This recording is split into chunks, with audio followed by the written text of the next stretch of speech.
হরে কৃষ্ণ, রাধে রাধে।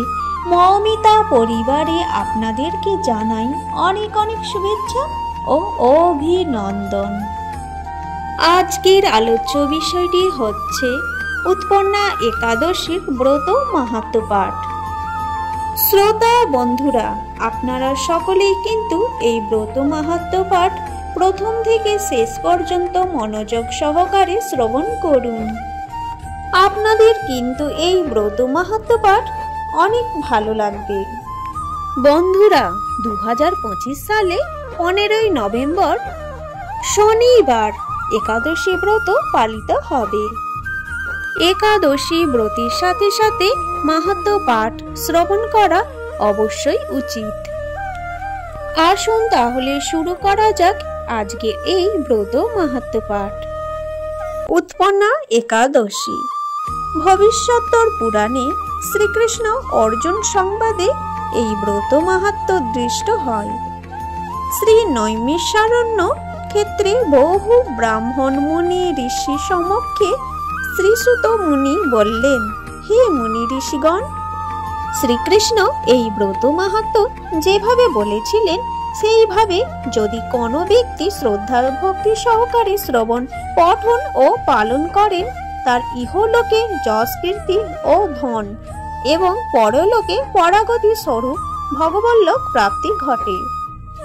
একবার ধনুর্ধর অর্জুন জিজ্ঞাসা করলেন, হে জনার্দন, এই একাদশী ব্রত মহিমা কৃপাপূর্বক আমার নিকট বর্ণনা করুন।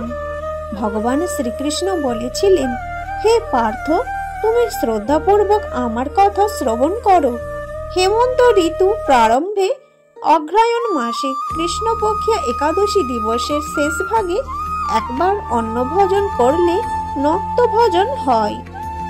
প্রাতঃকালে স্তবস্তুতি করত, দ্বিপ্রহরে স্নান আহ্নিক সমাপন করে শুদ্ধ বস্ত্র পরিধান পূর্বক শ্রী বিষ্ণু পূজা ও উপবাস সহযোগে সাধু সঙ্গে নাম সংকীর্তন করলে পূর্বজন্মার্জিত পাপ সকল বিদূরিত হয়। পুনঃ অর্জুন বললেন, হে জগন্নাথ, আপনি পিতা, আপনি মাতা, আপনি সকলের শরণ্য, জনগণের পালক ও দুষ্টদের বিনাশকর্তা কালস্বরূপ, আবার ব্রহ্মাণ্ডের সকলের মঙ্গল সাধনকারী ব্রহ্মা বিষ্ণু ও মহেশ্বরেরও অধিকর্তা। হোম মন্ত্র তন্ত্র যা কিছু নিয়ন্ত্রক সূত্রে ত্রিজগতে চরাচর প্রাণী সমূহেরও আপনার নিত্যসত্তা বর্তমান। দ্বৈত কর্তৃক স্বর্গ থেকে বিতাড়িত হয়ে বৈভব রহিত দেবগণ আপনার চরণে শরণাপন্ন হয়ে থাকে। আপনি শরণাপন্ন দেবগণকেও রক্ষা করেন। একবার দেবরাজ ইন্দ্র আপনার চরণে কাতরভাবে অসুর কর্তৃক নিপীড়িত হয়ে জিজ্ঞাসা করলেন, হে দেবগণাধিপতে, ভক্তনু গ্রহকারিণ্য, হে ভগবান, নারী জঙ্ঘ নামে এক অসুরপুত্র মহাবলশালী মূর নামে এক মহা অসুর মহানগরী চন্দ্রাবতীর রাজধানীতে বসবাস করত। একবার মূর স্বর্গের দেবতাদের বিতাড়িত করে তথায় বসবাস করতে লাগল। যম, অগ্নি, বরুণ, ইন্দ্র প্রভৃতি দেবগণের পদসমূহ সে একাকী দখল করেছিল। দেবগণ সকলে মিলে মূরকে বধ করার চেষ্টা করেও তাকে জয় করতে সমর্থ হয়নি। দেবরাজ ইন্দ্র শ্রীকৃষ্ণ চরণে নিবেদন করলেন, হে প্রভু, আপনি আমাদের রক্ষা করুন, দেবদ্রোহী মূর হতে আমাদের বিজয়ী করুন। ইন্দ্র বাক্য শ্রবণে শ্রীকৃষ্ণ ক্রোধান্বিত হয়ে বললেন, মূরকে আমি বধ করব। স্বর্গ থেকে ওদের বিতাড়িত করে পুনঃ দেবরাজ্য প্রতিষ্ঠিত করা হবে। আমার সঙ্গে তোমরা সকলে মিলিত হয়ে চন্দ্রাবতী নগরাভিমুখে যাত্রা করো।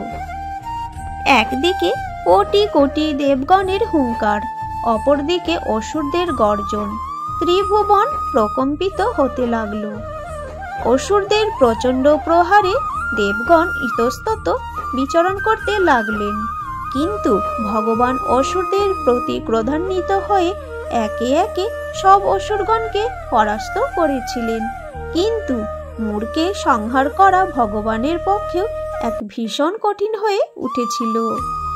অজস্র অজস্র অস্ত্র শস্ত্র প্রয়োগ করে প্রায় 10,000 বর্ষকাল মল্লযুদ্ধ করে আপাতত মূর্কে পরাস্ত অবস্থায় রেখে ভগবান বদরিকা আশ্রমাভিমুখে গমন করলেন। তথায় নির্জন হেমবতী নাম্নী এক গুহায় বিশ্রামের জন্য প্রবেশ করেন। অতি অল্প সময়ে মূর শয়নরত ভগবানকে বধ করবার জন্য উদ্যত হইল। এমন সময় ভগবানের শয়ন অবস্থায় তার দিব্য শরীর হতে এক দীপ্তিময়ী কন্যা উৎপন্না হয়ে দিব্য অস্ত্র দ্বারা সুসজ্জিত ওই দুষ্ট মূর নামক অসুরকে বধ করেছিলেন। অসুরের মস্তক ছেদিত হলে অন্যান্য অসুরগণ ভয়ে পালাতে শুরু করল।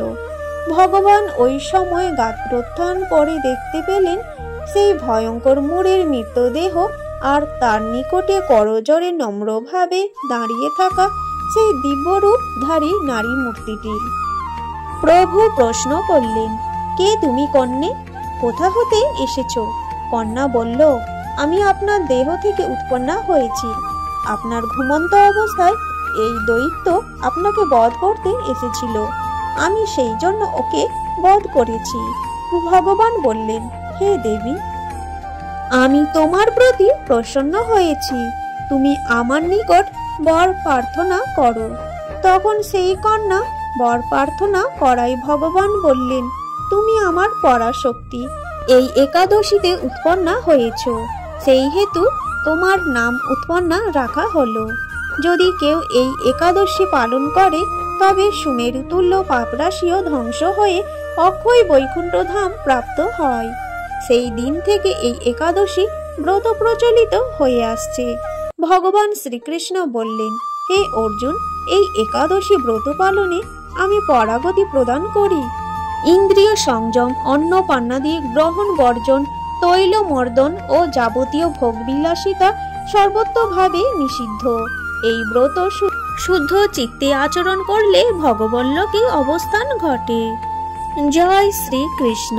আজকের এই একাদশী ব্রত মাহাত্ম্য পাঠ এখানেই শেষ হলো। এইবারে আমরা জেনে নেব একাদশীর পারণের সময়। একাদশীর পরের দিন পারণের সময় হলো সকাল 9:11 থেকে 9:30 মধ্যে। আজকের এই ভিডিওটি এই পর্যন্তই থাকলো। সকলেই ভালো থাকবেন, সুস্থ থাকবেন।